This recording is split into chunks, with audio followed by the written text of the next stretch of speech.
Okay, here we go. Let's interface on Vox. Let's put the red tape around it.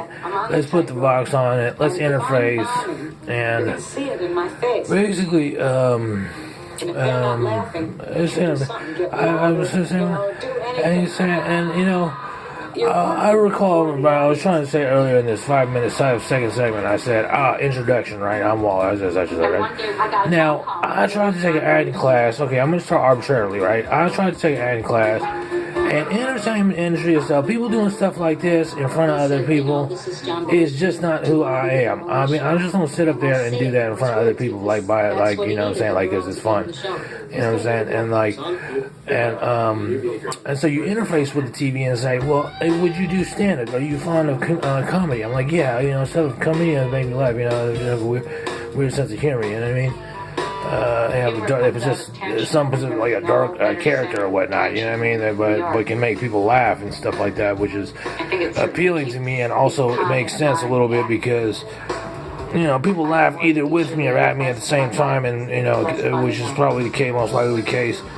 And some comedians feel like, you know, the correlation. Some comedians feel like, "Why are you laughing at?" And stuff, or at the same time, like, I don't know if that's funny, which is some like how I feel sometimes. Like, oh, that's really funny. That's okay.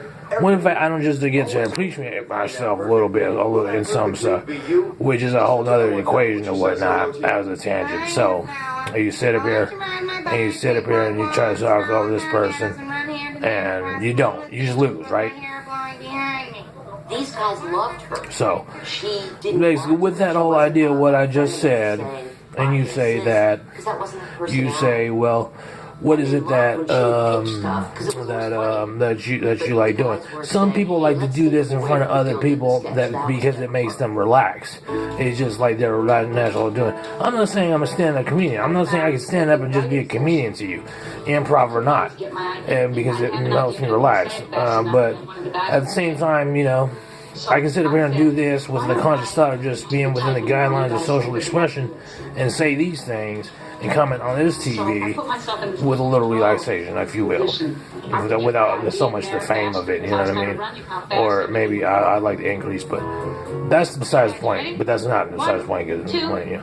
But and you stop right there, you lose again, right? Because when you're watching TV, you just lose. You know, so you say, I'll lose. And here's, you lose, you keep losing, and like lampoon, what do you see here? You see, you know what I'm saying? This is, you don't try to, you know what I'm saying? This is, and you know, sometimes you get humiliated, you know what I'm saying? You're like, you have to have humility in order to be a certain way. If you don't face humility, which is a Chinese philosophy, in terms of like part of character, is it does not allow you to expand and grow. And I think actors in NY, LA, and every other place understand these facets of the business and whatnot. And that's what makes them artists about it. And you know, and that's what makes people watch them and whatnot. That's what makes people like me try to stay within the guidelines of taping them and say, look, this is what they do, this is why they do it, this is fun to them and stuff like that. You know, that's how that is.